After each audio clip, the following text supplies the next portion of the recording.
할렐루야. 오늘 이제 온 세대 우리 맥주 감사 주일 예배로 우리 자녀 세대들과 함께 예배 드리고 있는데요. 퀴즈로 말씀을 한번 시작해 보려고 합니다. 우리 친구들 퀴즈니까 잘 한번 맞춰보면 좋을 것 같아요. 목사님이 말하는 게 뭔지 한번 맞춰보시기 바랍니다. 모든 집에 다 있습니다. 이게 없는 집은 없습니다. 모양은 직사각형입니다. 위에 둥근 모양도 있어요. 아직 잘 모르겠죠? 색깔과 재질도 다양합니다. 뭐 나무로 되어 있기도 하고 철로 되어 있기도 하고 플라스틱으로 되어 있기도 합니다. 모양도 들어가 있기도 해요. 역할은 안과 밖을 드나들게 합니다. 손잡이도 있습니다. 뭐예요? 우리 친구들? 문. 맞아요. 문입니다. 문이 없는 집은 없죠? 그렇죠? 문을 통해서 우리가 다 드나듭니다. 예전에 그림을 한번 보여주시면 쌀이문이었어요. 예전에는. 여러분 기억나세요? 지금 저 쌀이문은 민속촌 가야 볼 수 있는데 저 쌀이문은 안이 다 들여다보여. 그렇지 않습니까? 그다가 시간이 지나면서 양철문으로 바뀌었고 또 철문으로 바뀌었어요. 여러분 집 저런 대문 가지고 있던 분들도 있지 않으세요? 녹색, 저 시대는 왜 저렇게 녹색을 좋아했는지 몰라요. 손잡이 보면 손잡이 형상이 뭐처럼 보이세요? 그쵸. 다 사자로 뭘 이렇게 물고 있어요. 하나. 거의 대부분 손잡이를 사자로 저렇게 아마 했던 것 같아요. 이 철문의 문제가 뭐냐면 칠한 페인트가 방수 효과가 없다 보니까 비가 오고 눈이 오면 이게 녹슨다는 거예요. 시간이 지나면 피부에 부스럼 이렇게 일어나는 것처럼 녹슬어 가지고 부서져요. 그러다가 종종 삶에 지친 우리 아버님들이 퇴근길에 한잔하고 오다가 철문을 그냥 발로 이렇게 차죠. 그러면 대문이 어그러져요. 그러면 여러분 아시겠지만 문 아기가 안 맞아가지고 문을 닫고 열 때마다 어떤 소리가 들려요? 끽끽 삑삑 막 이런 소리 들리지 않습니까? 옛날에는 문이 그랬다는 거예요. 요즘에는 아파트가 들어서면서 문이 또 바뀌었어요. 방화문으로 바뀌었고 집집마다도 다 문이 있는데 여러분 현관문 보면 예전엔 다 열쇠였죠. 근데 지금은 우리 이제 그 번호키 누르고 들어가야 되지 않습니까? 여러분 현관에 비밀번호 아세요? 얘들아, 니들 집에 비밀번호 알지? 제가 금주간에 장례 마치고 이제 집에 들어가서 비번을 누르는데 계속 삑삑 대는 거예요. 이게 순간 비번이 생각이 안 나는 거예요. 3인지 2, 3인지 3일인지 한 3번 반복을 하다가 호흡을 한번 하고 그리고 나가지고 손이 가는 방향을 습관적으로 이렇게 눌러가지고 열어서 들어간 적이 있는데 비번이 생각이 안 나니까 굉장히 당황스럽더라고요. 여러분 제가 왜 문에 관해서 말씀을 드리냐면 지난 시간에 천국에 관해서 말씀드렸잖아요. 그렇죠? 우리 말씀 안 들으신 분들은 한번 유튜브에 올려져 있으니까 한번 들어보시기 바랍니다. 영원한 우리의 운명을 가르는 두 세계에 대해서 제가 말씀을 나누었는데 천국이 있단 말입니다. 여러분 천국이 있으면 믿죠? 그러면 천국에 들어가는 문이 있을까요? 문이 있습니다. 문이 있습니다. 예수님께서 말씀하셨어요. 외식하던 종교 지도자들을 호되게 야단치시면서 예수님 마태복음 23장 13절에서 이렇게 말씀하셨어요. 화 있을진저 외식하는 서기관들과 바리새인들이여 너희는 천국 문을 사람들 앞에서 닫고 너희도 들어가지 않고 들어가려 하는 자도 들어가지 못하게 하는도다 그랬습니다. 천국에 문이 있다는 거예요. 주님이 하신 말씀이에요. 그러면 문이 있는데 그러면 천국 문을 어떻게 열 수 있겠습니까? 천국에 문이 있는데 그 문을 여는 비밀번호가 뭘까요? 권사님들 눈치 빨라가지고 벌써 설교 요약문을 읽어보신 것 같아. 맞아요.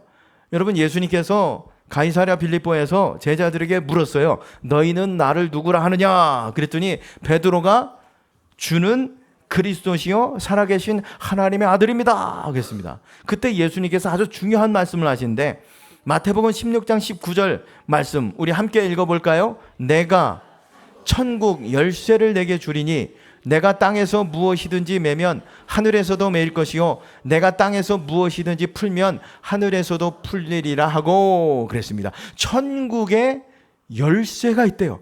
천국 문을 여는 열쇠가 있다는 거예요. 내가 이 열쇠를 베드로 너에게 주겠다. 내가 땅에서 매면 하늘에서도 매일 것이고 이 땅에서 풀면 하늘에서도 풀릴 것이다.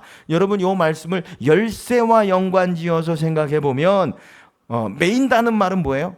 잠근다는 거고, 그렇죠? 풀린다는 것은 뭐예요? 열린다는 거, 열린다는 거. 그러니까 천국의 문을 닫고 여는 열쇠가 있는데 그 열쇠가 뭐냐? 예수 그리스도입니다. 예수 그리스도. 예수 그리스도. 우리의 신앙 고백이 주는 그리스도시요 살아계신 하나님의 아들입니다. 이 고백이 천국의 열쇠 비밀번호라는 거예요. 누구든지 여러분 예수님 믿고 회개하면 예수님을 나의 구주로 고백하면 천국 백성이 되는 줄 믿습니다. 그래서 천국 문 앞에 서기만 하면 여러분 물론 다 천국에 우리가 좀 늦게 가기를 원하지만 언제라도 이제 천국에 가기만 하면 문이 철컥 열리게 될 줄 믿습니다. 할렐루야. 근데 이것은 이 땅에서의 우리의 삶을 마감하고 나서의 이야기고, 그러니까 다시 말씀드리면 죽은 다음의 이야기고, 그럼 우리가 이 땅에 계속 살면서 천국 문을 여는 열쇠는 없는가? 여러분, 이 땅에서 천국을 열 수 있다 그러면 얼마나 그게 놀랍겠습니까? 천국을 맛보고 누리고. 여러분, 근데 성경에 보면 이 땅에서도 천국을 맛보고 누리게 할 수 있는 열쇠가 있대요. 열쇠가 있대요. 여러분, 그 열쇠가 뭐죠? 시편 104편 4절의 말씀해 보시면 읽어보실까요? 감사함으로 그 문에 들어가며 찬송함으로 그의 궁정에 들어가서 그에게 감사하며 그의 이름을 송축할지어다. 자, 말씀 보여주세요. 자, 여기 그의 문에 들어간다. 이 문이 어떤 문이에요? 천국 문인 거예요. 천국 문. 무엇으로 들어간다고 그럽니까? 감사함으로 들어가며. 여러분, 감사가 이 땅에서 천국 문을 여는 열쇠, 비밀번호인 줄 믿으시기 바랍니다. 그래서 감사해 보세요. 여러분, 감사해 보시기 바랍니다. 그러면 이 땅에서 하나님의 일하심과 하나님의 기적과 하나님의 풍성케 하심과 하늘 생명을 맛보고 누리고 경험하게 되는 거예요. 성경에 보면 역대하 20장의 말씀해 보시면 여호사밧 왕이 통치하던 시절에 모압과 암몬 그리고 이런 군대들이 연합군이 이스라엘을 공격해 왔는데 전쟁을 해야 돼요. 그럼 전쟁을 해야 되면 많은 군사들을 모으고 또 칼을 차고 앞에 나가서 싸워야 전쟁에서 이길 수 있지 않겠어요? 그렇죠? 네, 근데 찬양대를 조직을 해가지고 여호와께 감사하라 찬양하게 합니다. 찬양대를 세워서 하나님 앞에 감사 찬양을 드리게 했더니 복병을 보내셔가지고 하나님이 그 모압과 암몬의 연합군대를 다 물리쳐 주셨어요. 여러분, 감사는 이 땅에서 하나님의 일하심을 경험하게 하는 비결인 줄 믿습니다. 여러분, 또 보세요. 오병이어 기적 베푸실 때 예수님께 물고기 2마리와 보리떡 몇 개? 몇 개? 우리 친구들? 우리 어린이부 친구들 몇 개 보리떡? 선생님들 좀 이따가 좀 이따 화장실로 좀 오세요. 자, 물고기 몇 마리? 2마리, 보리떡 5개. 자, 물고기 2마리와 보리떡 5개를 들고 예수님께서 하나님께 감사 기도 드린 다음에 물고기를 나눠주고 또 보리떡을 나눠줬더니 아니 이게 어떻게 된 일이에요? 예? 물고기가 또 나오고 보리떡이 또 나오고 물고기가 또 나오고 보리떡이 또 나오고 물고기가 또 나오고 보리떡이 또 나오고 물고기가 또 나오고 보리떡이 또 나오고. 오늘 예배 끝날 때까지 내가 이거 해보겠습니다. 누가 이기나. 자, 어린이부만 하겠습니다. 물고기가 또 나오고 보리떡이 또 나오고 물고기가 또 나오고 보리떡이 또 나오고. 아멘은 그렇게 됩니다. 그럴 줄 믿습니다. 동의합니다. 맞습니다. 여러분, 이런 뜻인 거죠. 예수님께서 그 물고기 2마리와 보리떡 5개를 들고, 이게 얼마나 많아요? 감사 기도 드렸어요. 감사 기도 드렸더니, 자, 여기서 우리의 회복할, 한번 우리 저기 어린이부 다시 한번 물어볼게. 예. 몇 명이나 먹었다고 그래? 그렇지. 5,000명. 몇 광줄이나 남았어? 12광줄이가 남았대요. 예. 여러분, 감사는 하늘 창고를 여는 비결입니다. 인간의 계산으로는 부족한 상황에서 여러분, 물고기 2마리 보리떡 5개 맞죠? 물고기 2마리 보리떡 5개. 여러분, 이게 얼마나 돼요? 근데 이걸 가지고 감사기도 드릴 때 오병이어 기적, 여러분, 닫힌 하늘의 문이, 하늘 창고의 문이 열리고 풍성함이 임하게 된 줄 믿습니다. 여러분, 심지어는 끝났다고 생각하는 절망적인 상황 앞에서도, 질병 앞에서도 여러분, 감사의 비밀번호를 누르면 부활과 생명의 역사가 시작되는 줄 믿습니다. 예수님께서 나사로 무덤에 가셔가지고 하늘아버지 바라보시면서 감사기도 드리시고 나사로야 나오너라 그랬더니 죽은 지 사흘 됐던 나사로가 살아서 걸어 나왔다는 거예요. 여러분, 감사는 죽음의 문도 닫고 생명의 문을 여는 비결입니다. 제가 말씀드린 것처럼 감사는 천국 문을 여는 비밀번호라는 거예요. 천국의 예고편을 이 땅에서 우리가 살아가면서 맛보게 하는 열쇠입니다. 자, 그러므로 여러분, 감사는 필수예요, 선택이에요? 자, 감사는 필수예요, 선택이에요? 필수죠, 필수죠. 여러분, 그래서 오늘 데살로니가 전서 우리 5장 18절 말씀해 보시면 이렇게 사도 바울이 이야기하잖아요. 범사에 감사하라. 이것이 그리스도 예수 안에서 너희를 향하신 하나님의 뜻이니라 그랬습니다. 범사에 감사하라. 모든 일에 감사하라. 예. 그것이 너희를 향하신 하나님의 뜻이니라. 우리는 매번 하나님의 뜻을 찾아요. 근데 하나님의 뜻은 모든 일에 감사하는 거래요. 여러분, 그리스도인들에게 감사는 필수인 줄 믿습니다. 옆에 분들에게 하나님의 뜻입니다. 감사하며 삽시다. 인사해 보세요. 하나님의 뜻입니다.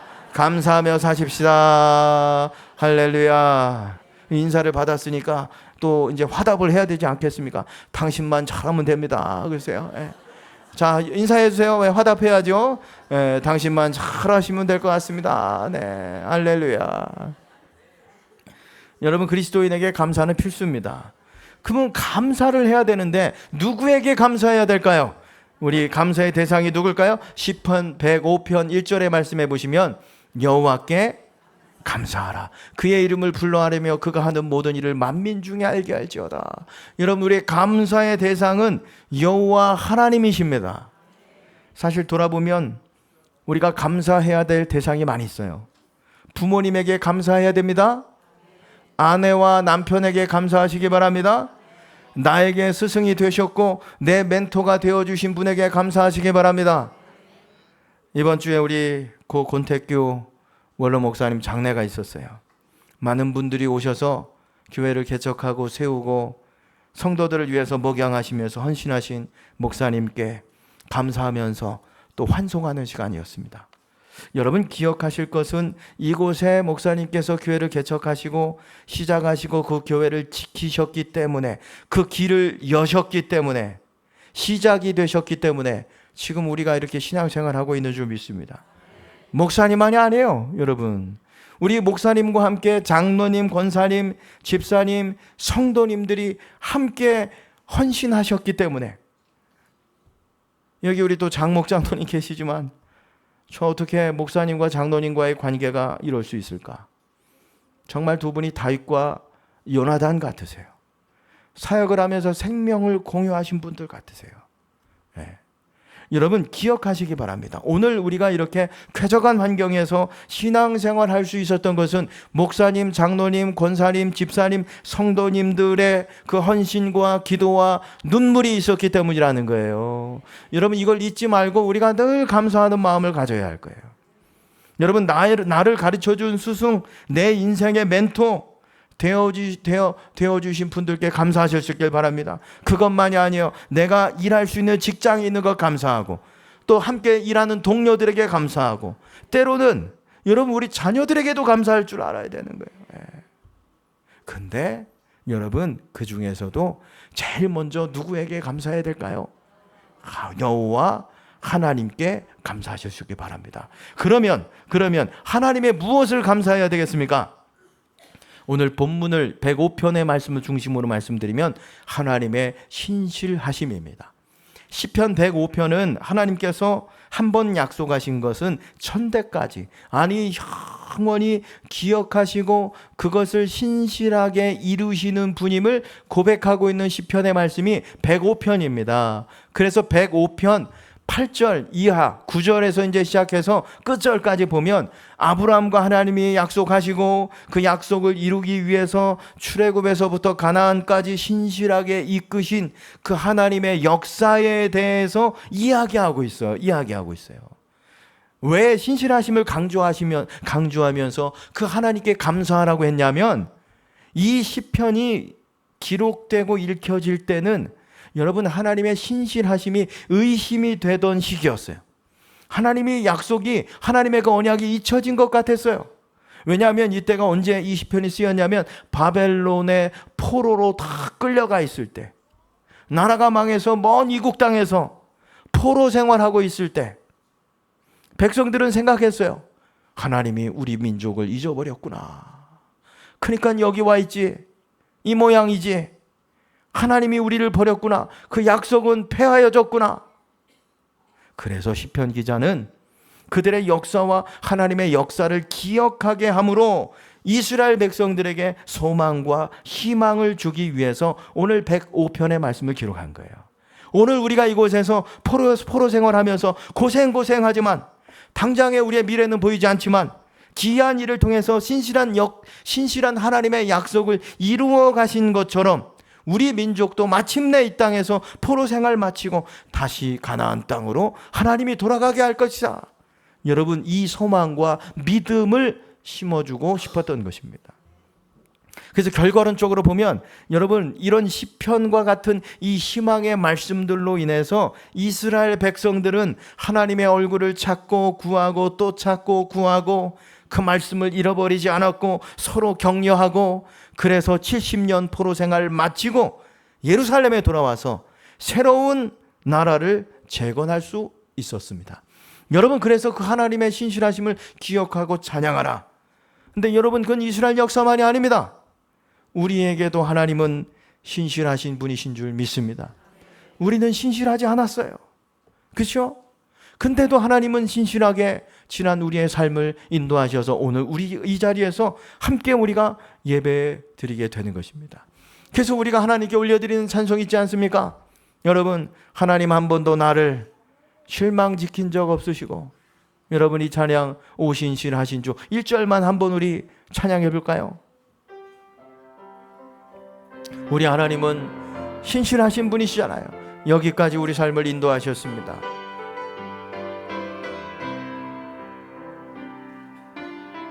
하나님 한 번도 나를 실망시킨 적 없으시고 공평과 우평과 은혜로 나를 지키셨네. 오 신실하신 주, 오 신실하신 주, 오 신실하신 주, 내 너를 떠나지도 않으리라, 내 너를 버리지도 않으리라. 약속하셨던 주님, 그 약속을 지키사 이후로도 영원토록 나를 지키시리라 확신하네. 아멘. 여러분, 비록 하나님의 약속이 이루어지지 않으셨어도 하나님 나를 잊으신 거 아니야. 여러분, 그래도 우리 하나님은 신실하신 분이세요. 이후로도 여러분 남은 후반기도 여러분 하나님이 신실하게 여러분을 지키시고 약속을 이루실 줄 믿습니다.